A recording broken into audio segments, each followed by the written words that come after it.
Welcome to the Klamath Tribes podcast. Ken Smith here with today's guest, Henry Rondeau. How are you, Henry? I'm good. So, Henry is the man who does it all from the Klamath Tribes, I've found. But music seems to be your passion.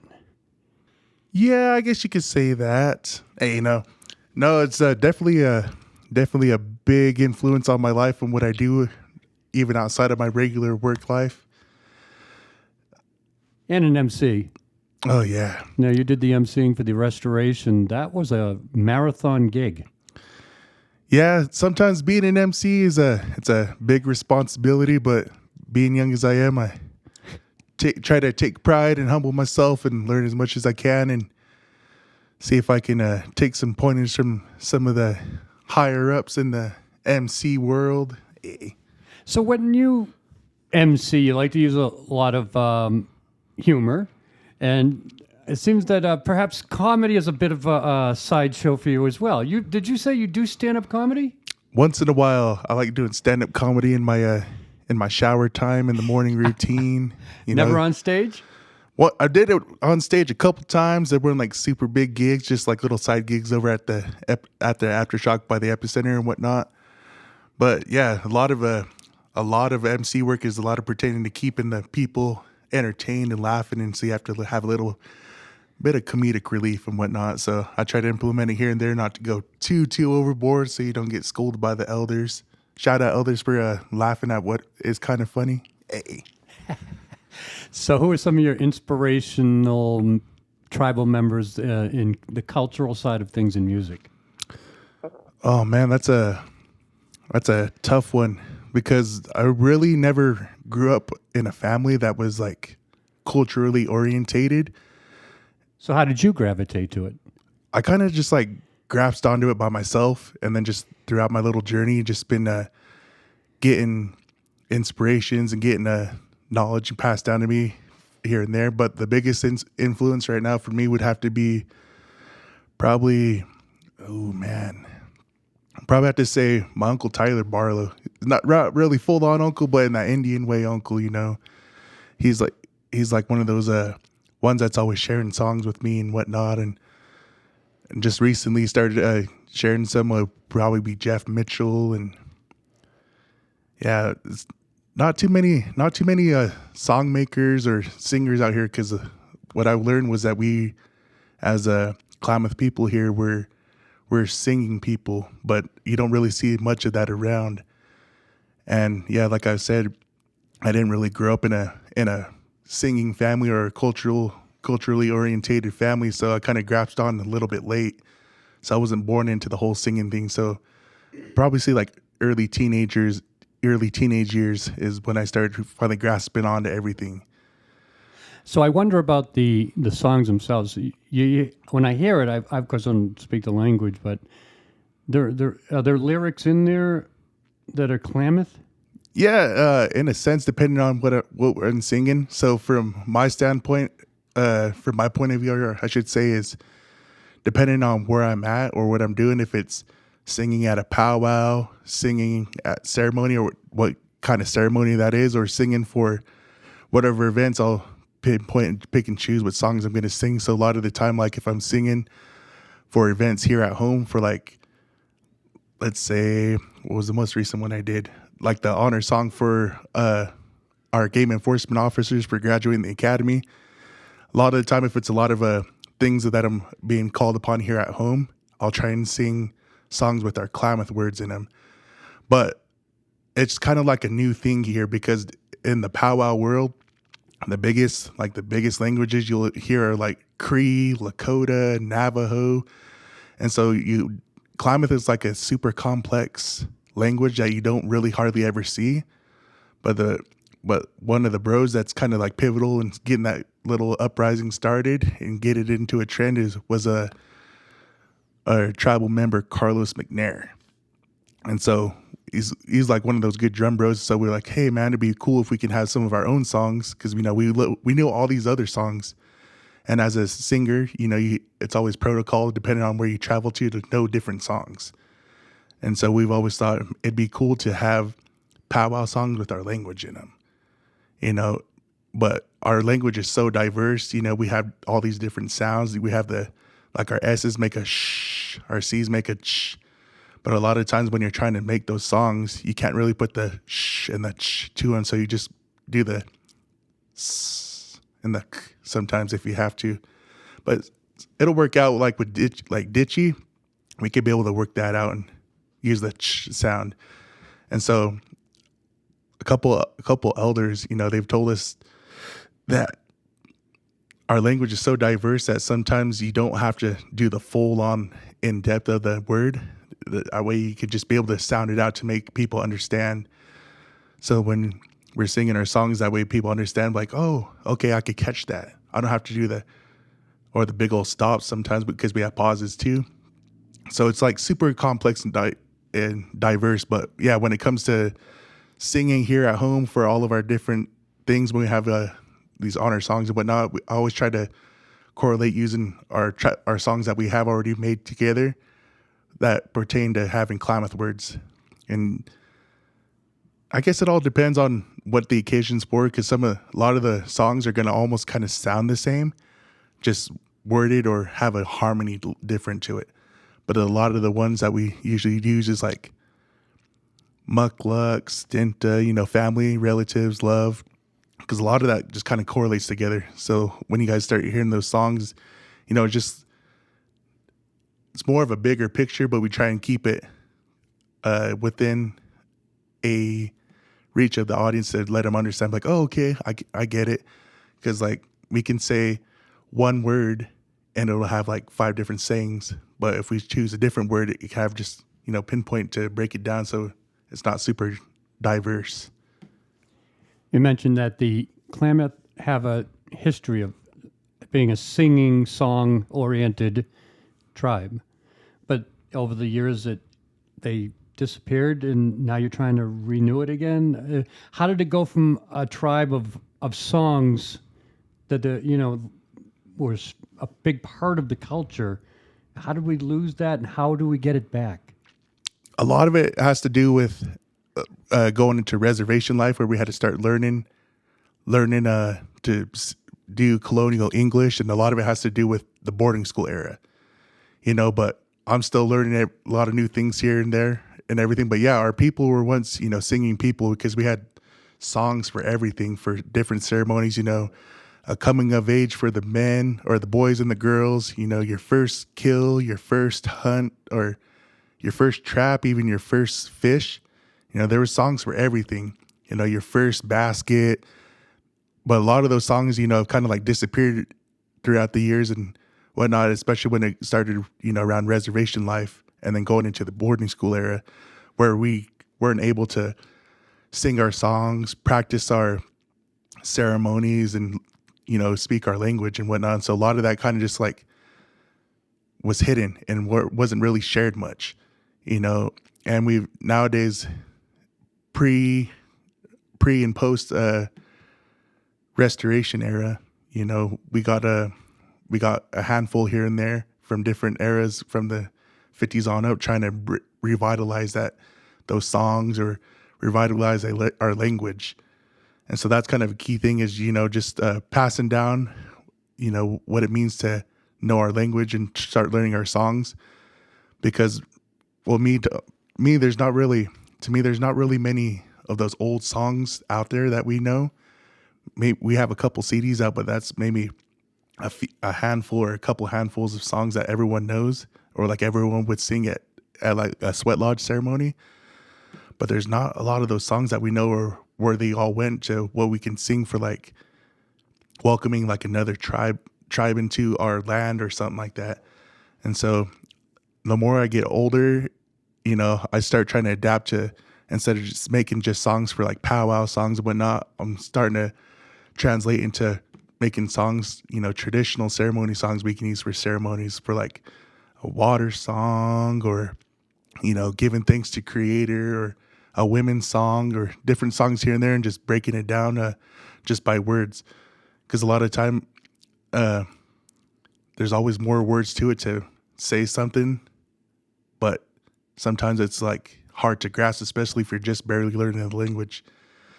Me, I'm not a full fluent linguist because just the way I live and the work I do, like being an MC, you're kind of adapt to having to learn many languages from different tribes.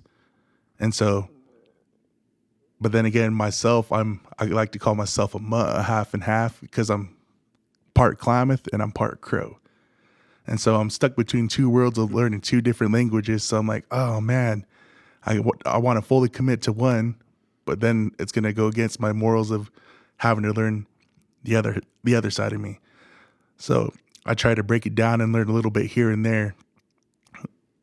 I get the basics. I can do basics super good, but I'm slowly trying to get myself out there, and whenever I get time, study our dictionary and pinpoint and pick out words. And a lot of it too is just, going into that dictionary that we have and picking out those words and trying to make it sound good and put a harmony to it, because our songs, the songs we do have, they're super quick and easy, just a light melody. And then you just add those words to it, or you add some vocables to it to make it sound good. But what I like about our language department now, to shout out to Georgine and all of them, is, we finally have a language department where we can be able to get that out there, those words, get the dictionaries out there and start teaching people. Because I feel that's the biggest thing we're going to need for these next 4, 5, 6 generations coming up, is letting them know, hey, we need to keep our language alive. And in order to, from my perspective, the best way to keep our language alive is by song. Because like I say, we were singing people, and I feel like music is the thing that culturally ties everyone together, no matter what tribe, no matter what ethnicity you come from, is music. And if I can be able to create songs for people from novice to advanced, linguists, we can be able to share those. And that's like the biggest goal is, just making new songs to spread out to the people. The songs, when I was listening to them at the restoration celebration, because there was a lot of songs there, and I recorded some. I played the intro and outro with this podcast with them. I'm amazed at how high the pitch can go. Yeah. And it seems to really dominate the songs. You don't sing, it doesn't seem that there isn't a lot of low sounds. It's very high. High, Yeah. Tenor, what do we call that? We call that, Yeah, tenor. Yeah. Yeah, so powwow songs, powwow singing is like a whole different like league of its own. But it was never like that. Like back before my time in the 30s, 40s, 50s and whatnot, when powwow started trying to get a little bit big, because powwow was not really like a ceremonial type of thing. It was started from the Buffalo Bill Wild West show, and they called that whole little show traveling around a powwow. But I feel like as indigenous people, we just adopted that in, because like, oh, hey, we could probably try and make some money off people bringing colonials in or non-tribal people in to watch us do our dances and our ceremonies. And a lot of that you see like on YouTube, where they show old footage of, these ceremonial dances being shown, and having all these spectators or all these visitors coming in to pay to see that. And so it's kind of like its own thing. And so, but powwow singing, it never used to be that high. Really? Yeah. Powwow used to be just like old style, and like I like to joke around about it, but it's kind of true, is, you're crying for your people. And so the very first few powwow songs, they're super low. It's kind of like you're crying or like you're mourning for your people. And it's not till like the 80s and 90s is when people started adapting and advancing the way a powwow song was created. And that's when they started getting all those big old high notes and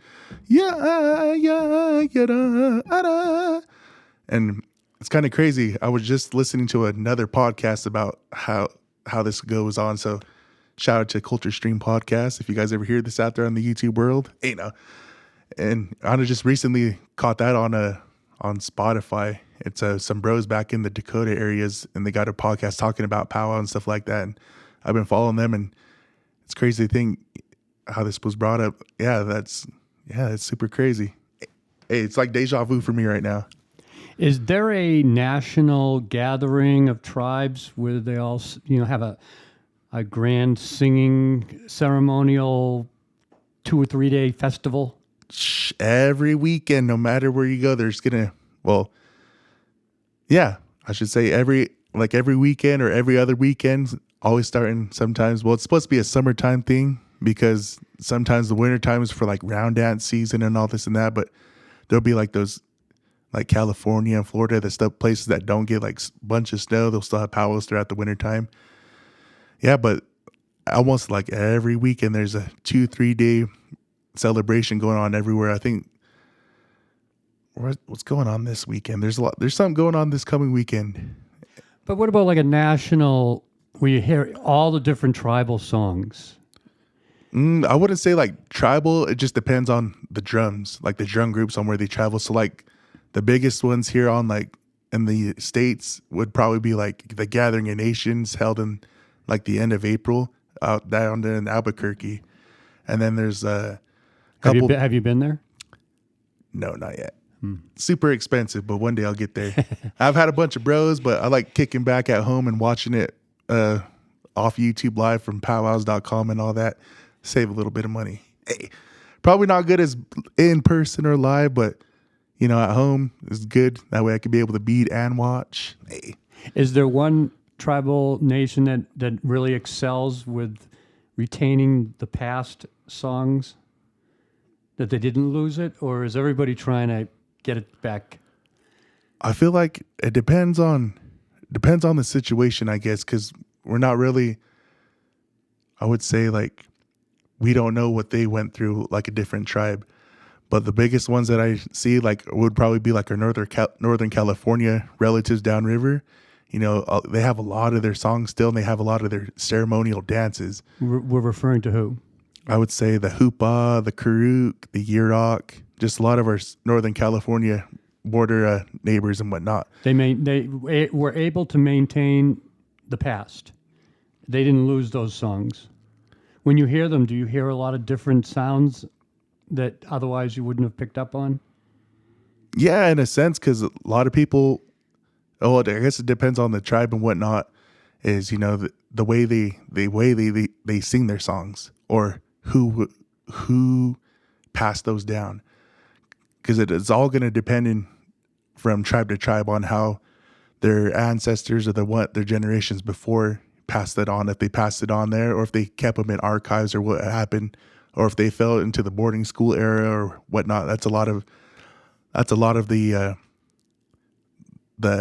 mysterious questioning of how, and it all depends on the people if they were really pushing for it or whatnot. Because we don't know what happened 100 years back or what's going to happen 50 years forward. And so it all just depends on the people, on how they do it. And that's what kind of the thing that kind of inspires me to continue with the song making, because one day, hopefully, these songs that I make will be passed down and people will be using those for our ceremonial songs, whether it be for like the Sweat Lodge or for all these ceremonies that are starting to come back or come into fruition again, or like songs to welcome back our fish, during the Chwam ceremony or whatever ceremonies they have going on and whatnot. Which is coming up. Yes. Do you have something planned? I'm not too sure, because right now, with us still being in like in the winter seasons, my whole March is going to be filled up with going to help out our outlier relatives here, cater to their ceremonies. And so depending on how the weather is, because I think they say we usually have our Chwam ceremony after the last big or the first big snow. And we haven't really had a super big snow or a last big snow just yet, just dabbles. And that's when we do it. So it all depends on the weather, because what I'm hearing, they haven't had a set date. So they're looking, depending on how the weather goes, maybe like the last weekend in March or the first weekend in April. But I always joke around and tell everyone the weather is getting as old as we are. And so it's flat running on super Indian time, not Monica time, Indian time.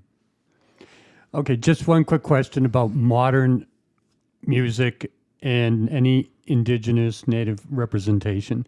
Are there any musicians out there that are taking the history of their tribe or nation and making it into the mainstream of music? You know any musicians? I would say not many from here, like there used to be, but there's a lot of big influences.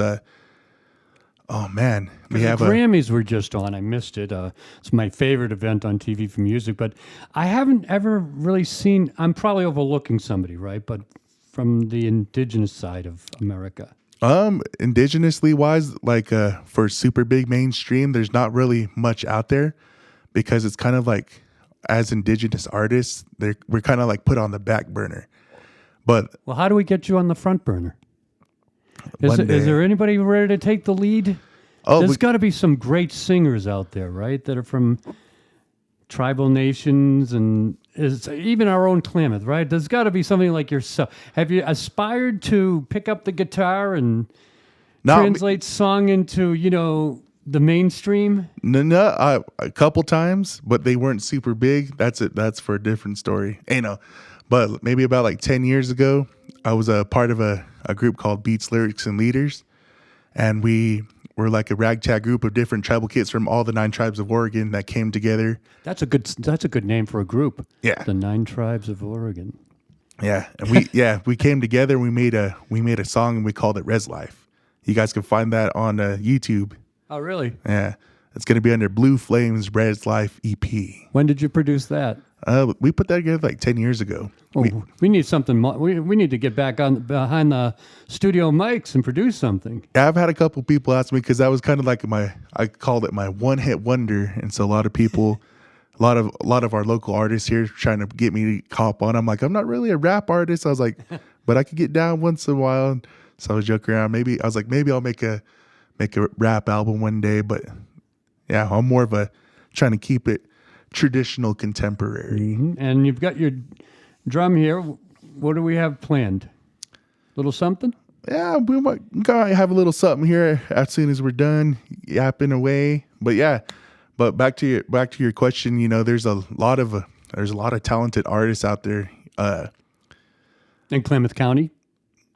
Klamath County too, but out of the states in the Indian country, like we're asking about earlier, like Natani Means, Frank Juan, Antone Edwards. There's the list goes on. They're just like different artists from different tribes, and there's just something that like is just holding us back. But with all these artists, I've been following them on their platforms and whatnot, and I feel like eventually we're gonna make it to. It's not gonna be anytime soon, but we're getting up there to make it into the mainstream, like Grammy wise. But for Grammy wise, they have it called like an international, like the international group thing, and once in a while we'll have drum groups in there make their way and have a shot at the Grammys. That we have like Black Lodge, Northern Cree, Young Spirit, Fawnwood, a lot of those pioneers that have kind of opened the door for us to get into the mainstream. Because there is one, I forget what they call it, but it's like the international award or something crazy going on where they pick different artists from Indian country or from like New Zealand and just like indigenous communities and whatnot for that specific category. I'm in the public relations department here, but part of that job is to present the tribes to the community at large in the positive things we're doing. I think it'd be wonderful to stage a tribal 9 tribes music fest, both traditional and modern, at the Goose Ogigawa, right in that grounds. Yeah. Wouldn't that be fun? That'd be pretty. I'd love to that'd be pretty work sacred with you on like putting together something like that. I think that'd be excellent. Yeah, usually we have nothing super big like that, but we always, I don't know if they still do it now, but back when I was a little SK young teenager in my prime, You're still a young guy. yeah, I'm old now. I always joke and tell everyone, according to the Northwest Portland Area Indian Health Board, a youth is identified as age 14 to 24. I've passed that 24 threshold, so now I can claim old. Oh, I'm just an old you're guy. on your way to being an elder. Yeah, I got a couple gray hairs in there somewhere. Makes me wise. Ain't no. But yeah, there's probably other people out there that have the same kind of ideas going on, but we just haven't had an opportunity to get it brought out. But another thing, with the mainstream music and whatnot and going on is, as indigenous artists, we're slowly but surely trying to get ourselves put out there. And especially here in the Klamath County area, it's trying to get recognized a little bit, because a lot of it is, we're like folk and country. We're in the folk and country kind of area. And within the last couple of years, I've had the opportunity to go and sing on the big stage over at the Ross Raglan, and bring my style of singing to an audience that hardly ever gets to hear or hasn't had a chance to be able to pay attention and see what's going on with the real world. Because a lot of the time when we have guests come into our powwows and whatnot, a lot of it just we're watching the dancing, but they don't really like listen to the singing. It's either watching the dancing or food. It's one or the other. It's not let's sit down and watch and listen to the singers. Everyone's there for the dancers. And so when you just use a musical aspect, it's kind of like giving a foreshadow of what people can see. Because a lot of the times, a lot of people, joke around in today's society and say that our music is, bad medicine, or it's witchcraft and wizardry, or whatever they call it nowadays. And so, but I've been doing this for a long time, and how it started was I had a drum, and I would go walk the main streets of downtown Klamath Falls singing my songs, because singing makes you feel good. It makes me feel good. I don't know about anyone else. And if it don't, you better smudge yourself. Yeah. But singing makes me feel good, and these songs that I sing, I'm trying to put into the air to let her know, hey man, you're feeling down. Let's sing this song. Let's get your spirits back up a little bit. So that's a lot of the time that I was doing downtown to kind of give How old were you at this time? I was like 14. And you weren't shy at all. And what was the reaction of people? A lot of it was kind of shocked, because how we have this whole thing going on with the whole water fight thingy. Our indigenous and non-indigenous communities are still kind of clashing. So when they see someone from the indigenous aspect coming out trying to, meander around with the non-indigenous folks, it kind of gets them shocked. Like, hey, check it out, man. I know our people been fighting over this for a long time, but music ain't causing this. Music is evolutionary or revolutionary, and it brings everyone together, no matter who you are, like I said earlier. So if my song can be able to uplift you a little bit, I'm going to sing it. I'm like, even if it pertains to something funny, because a lot of the songs, I sing around dance, and a lot of them are kind of funny. And so if you're feeling down and need something up, I'll sing a funny song. Or you need to feel real good, I'll sing you a war song. Yeah. But yeah, it's just, trying to get us out there as tribal people here, giving that exposure. And I wouldn't say I'm like the catalyst for it all. We've had others do different things and whatnot. Like one of our local family drums, they Stagger Butte, I believe it was, they went and did an ensemble with a big orchestra in New Orleans, I think a couple years back before COVID. And so, it's just getting out that mainstream and whatnot. And yeah, like I said, the last couple years we had this, there's called the Klamath Folk Festival. I think they changed it to the Klamath Music Festival now, but a lot of it was last couple years I've seen them. After they gave me the invitation, I was looking, and yeah, there wasn't really much indigenous representation. There was like a lot of country folk or alternative rock and all this and that. And so they kind of like gave me the opportunity to open up and express ourselves as an indigenous artist to people that you wouldn't expect to see. Listen, oh, hey, yeah, we've seen this on YouTube here and there, but never got to see what it's like really goes on like in person live when you're listening to just the music. Well, speaking of music, let's hear some from you now. Let's grab that. What is that? Is that referred to as a drum or? Yeah. What kind of drum is that? So I try to keep myself connected with the past and the future, and I call myself a part-time Indian. Hey, so I have here with me my go-to faithful. I call it my Remo head drum. It's kind of like a fake drum head that you get from a drum set. And so sometimes when you don't want to bring your real drums around, because that's a whole different little aspect, I like carrying this around because it's quote unquote fake, but it's easy to carry around, so you don't have to go super traditional and have to do the proper protocols and all that as you would with a real drum. And so, if you're going to hit some high notes, you might want to back off that mic. no high notes today. I'll keep it light for everyone.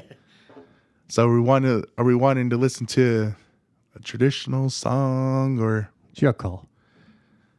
let me see here. Ken was a brave. Ken was a no. We'll go with traditional. Yeah. Let me see here. We have a mass audience out there listening. Shout out to you guys if you're listening live. Yeah, I'll sing just one traditional, and I'll flip it around here and there. And like I have 3 recordings, and I was talking to Jeff Mitchell, and he was telling me, what they were, what type of song, like a war song or a peace song, or so there's 3, and I labeled them. So when I use them for the intro and outro for the podcast, what is this one? This one, we'll call it the water song. The water song. Yeah, it's like it's a water. I'll call it a water paddle song. And so it's gonna just have the word just umbo, because the word umbo is just water in the Klamath language. And so it's just using that word and kind of flexing it together with some vocables. And so I just call it like a water paddle song. All right. Because, we're still trying to bring back, because we were canoe people too, but we haven't had canoes around up for a long while, and we're just slowly trying to bring those back into fruition. And so this song was kind of like inspired by that, to bring a paddle song like our relatives up on the coast with our Siletz and Grand Ronde folk. And so that's kind of like the inspiration behind it. So here we go.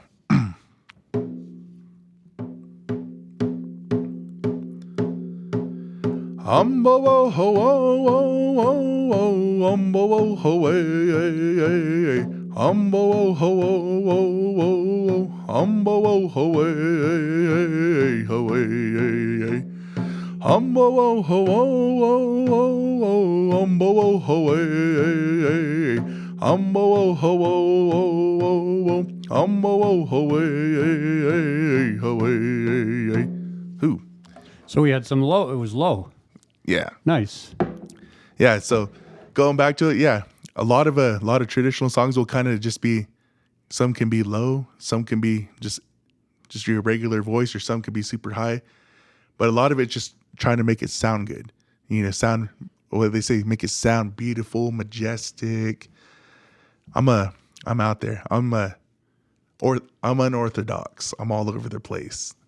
That's what I like to call my style of singing, because I wasn't born from parents or a family of singers. I just kind of had to find my own way and find my own voice. So I don't have a voice like a Northern Cree or a Young Spirit or anything. I'm just me. I'm out there. Mm-hmm. I'm not or I like to joke around with the millennials nowadays, so they can understand is, all the drum groups are like NCAA Division 1 type singing, and then there's me, NAIA Division 4, kind of like below the high school level.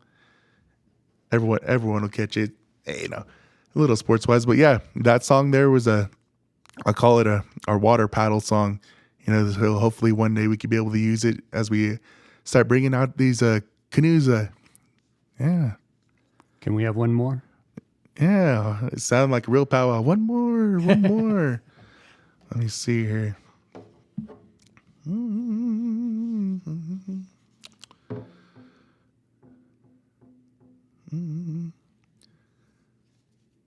All right, here we go. So this song here, it's kind of I call it my universal song because the song I made it intentionally to be was a ceremonial song for like for any kind of gathering we do. So the words are Liukiaya, Liukiamana, and that means the people are gathering around this place. The people are gathering around this person, or in this case, depending on what it is, it could be a person, place, or thing. You know, it could be the fire, a rock, or whatever it is. So that's what those words kind of like rough translate to. And so for that one, the traditional song was Liukiaya, Liukiamana, Liukiaya, Liukiamana, just repetitive.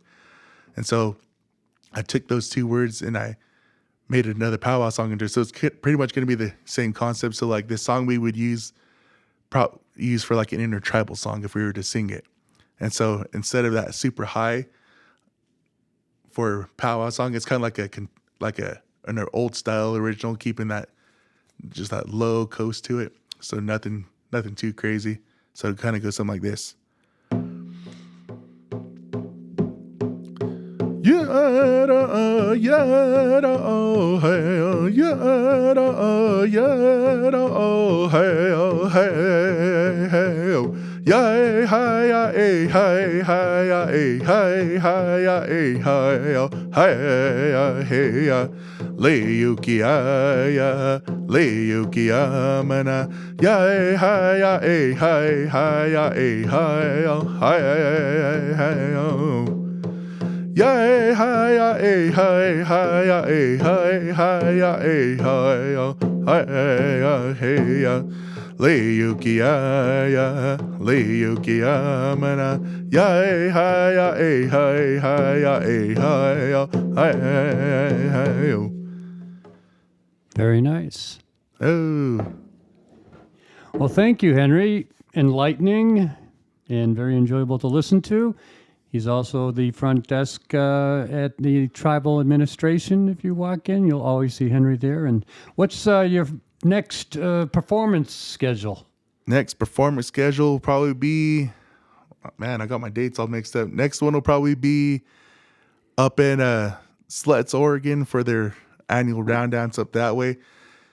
You guys will hear more from me. You know, this is just a quick little introduction here of what's going on. So I'll probably end up coming back for more podcasts here in the future. Or have your own show. You're always welcome to take some initiative and just, do whatever you want. This is just the beginning. Tell George you guys need a podcast manager now. I'll tell him I'll take it for after hours, get some music going. But yeah, man, hopefully you guys keep following and, check it out. This is a nice little setup. We're finally getting everything rolling here. So you guys may hear some more from me. And if you get tired of me, it's all right. You can smudge yourself. But yeah, if you guys ever call the tribal admin office, just know you're speaking to the voice of the people. Henry Rondeau, ladies and gentlemen, today on the Klamath Tribes podcast. Thank you, Henry. Yep. We'll see you next time.